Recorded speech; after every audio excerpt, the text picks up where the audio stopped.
네, 이번에는 횡성에서 온 마지막 소식을 전해드리겠습니다. 이번 이야기의 주제가 추억인데요. 사실 추억이라는 단어만 들어도 좀 아련해짐을 느끼지 않습니까? 네, 맞습니다. 네. 사실 그때는 몰랐지만 지나고 보면 아름답게 느껴지는 그런 순간들이 있거든요. 네. 그래서 이번에 준비한 소식은요. 그때 그 아름다웠던 순간들을 다시 한번 되돌아보는 시간을 준비해봤습니다. 그때 그 시절 횡성의 추억 이야기 함께 들어보시죠. 세월이 흘러가면서 우리의 모습은 점점 변해갑니다.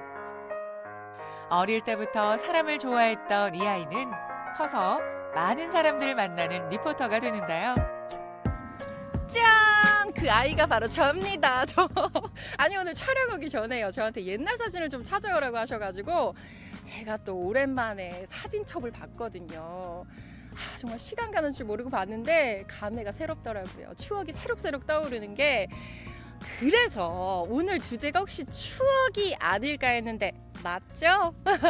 그렇다면 어떤 추억을 찾아 떠나야 하는지 저랑 함께 찾아보시죠. 세월이 흘러도 잊을 수 없는 건 평범한 하루하루가 모여 만든 일상의 기억이겠죠. 우리 마음속에 남아있는 그때 그 시절, 아련한 추억 속의 흔적들을 찾아봤습니다.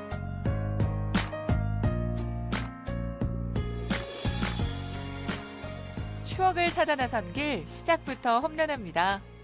우거진 숲을 헤치며 오르고 또 오르다 보면 그 추억들을 마주할 수 있다는데요.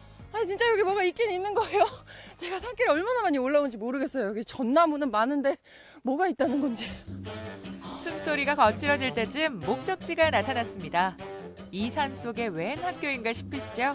이곳은 산마루에 위치해서 하늘 아래 첫 학교라는 이름이 붙여진 횡성 태계분교입니다. 1976년 폐교되면서 지금은 학교터만 남아있죠. 안녕하세요. 안녕하세요. 저는 태기분교를 설립한 이명순입니다. 65년도에 와서 70년도까지 6년간 근무했습니다. 저는 덕성민학교 태기분교 5회 졸업생 이상은입니다. 졸업한 지 한 50년 된 것 같네요. 저는 도대체 여기에 어떤 추억이 있을까 하고 올라왔는데 이런 학교가 있을 줄 정말 꿈에도 몰랐거든요. 선생님께서는 아침마다 출근길이 또 제자분께서는 등교길이 굉장히 험난하셨을 것 같은데 그러니까 오늘 두 분이서 이렇게 과거의 추억을 따라서 이곳에 오신 거네요? 예, 맞습니다. 이제 추억 삼아 이렇게 일부러 이제 와서 보고 또 얘기도 하고 이건 같은 얘기라도 만나면 똑같은 얘기인데 계속 웃으면서 또 하고 하는 게 여기 모퉁이 받은 가면 다 여기 우리가 뭐 앉아서 놀던다가 뭐 그때는 학교가 없이 그냥 이렇게 이제 조그만 이제 그런 공터에서 해가 잘 들고 그런 곳에서 이제 무릎 위에다가 전 책을 놓고 공부를 했어요. 하면서 건물이 없고 그냥 이렇게 바깥에서 그렇죠, 공부를 바깥에서. 했던 거예요? 예, 건물 없이 바깥에서 공부 2년 했지, 2년. 이렇게 혼자서 하기 힘이 들으니 이런 이제 무용 같은 걸 많이 가르쳤어요. 제가 이제 교회를 다녔으니까 무용 같은 건 좀 이제 잘한 편이었어. 지금요. 나의 살던 고향은 꽃피는 산골 복증난 꽃살구고. 제가 진짜 그 시절에 제가 살아있진 않았지만 정말 그 시절에 수업을 듣고 있는 학생 같은 기분이 들었어요. 진짜 추억에 잠기게 됩니다. 와. 1968년 태기산 화전민불학에 개교한 태기분교는 이명순 선생님의 노력과 아픔이 담겨 있는 곳인데요. 태기산의 험한 산세를 뚫고 아이들을 가르쳤던 23살 선생님. 그렇게 이명순 선생님 열정 덕분에 100여 명의 아이들이 공부를 할 수 있었습니다. 이제 추억으로 남은 태기분교의 역사는 태기분교 기념관을 통해 만나볼 수 있는데요.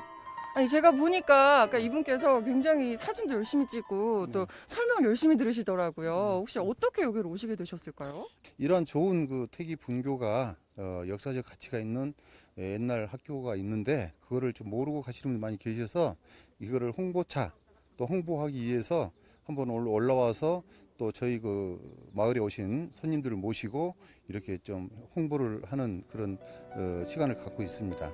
그리고 얘는 일요 졸업생이거든. 일요 졸업생. 이번엔 사이좋게 모여 앉은 세 사람. 드런드런 뭘 하나 봤더니 사진을 보며 추억 이야기가 한창입니다. 허명숙이. 아, 이름까지 다 기억하시고 이렇게 두 분이서 사진을 놓고 얘기하시니까 정말 대화가 끊이지가 않는데. 네, 이렇게 사진 보니까 기억이 많이 나실 텐데 어떤 사진이 제일 마음에 드세요?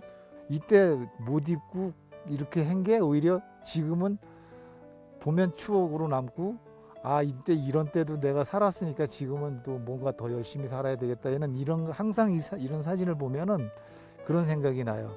요거는 저 선생님이 다른 학생을 가르치는 그 나머지 시간에 자습을 시키고 하는데 정말 강아지까지 안고서 이렇게 할 정도면 너무나 이게 좀. 이 사진은 이제 학교를 다시 새로 짓고 너무 이제 즐거운 가운데서 이제 이렇게 3학년하고 4학년 이제 복식하는 건데, 이쪽에는 자연 시간, 이쪽 3학년은 이쪽엔 미술 시간. 이렇게. 얘들아, 오늘 숙제들 다 해왔어? 숙제를 못 해왔습니다. 일하느냐고 피곤하고 졸려서 못했습니다. 아이를 숙제를 못할 정도로 다 무슨 일을 했기에 그렇게 숙제를 안 했어? 나무도 해야 되고요. 무작업도 해야 되기 때문에 할 시간이 없었습니다. 너무 피곤하고 그래서 그냥 잤습니다. 아, 당시에는 이렇게 수업 들으러 학교 가실 때 숙제를 못해서 가는 경우가 많으셨나 봐요. 아니 할 수가 없는 게, 그때 당시에는 일단 10살만 넘으면 생업에 종사를 해야 됐기 때문에 숙제나 이런 거는 그 다음에 문제였었습니다. 아, 10살 넘으면 생업에 종사한다는 게 사실 저희 세대로서는 좀 이해가 안 가기도 하는데 그땐 그랬었군요. 우리 선생님이 요 밑에 동네에서 사시면서 이 내용을 아신 거예요. 여기 애들은 많은데 학교도 없고 선생님도 안 계시니까 그냥 다 까막눈이잖아요. 그러니까 한글이라도 가서 여건은 어떻든지 간에 한글이라도 깨우쳐 줘야 된다, 이런 각오로다가 20대 초에 여기를 오신 거예요. 저의 생애에 아주 정말 잊을 수 없는 이 곳이기 때문에 항상 이제 1년에 모이는 학생들 볼 때마다 또 그들이 다 사람의 성공하고 살고 있는 것을 보고 더더욱 더 그들이 끝까지 정말 건강하고 또 그 가정에 항상 잘 되고 좋은 소식만을 기다리고 있어요.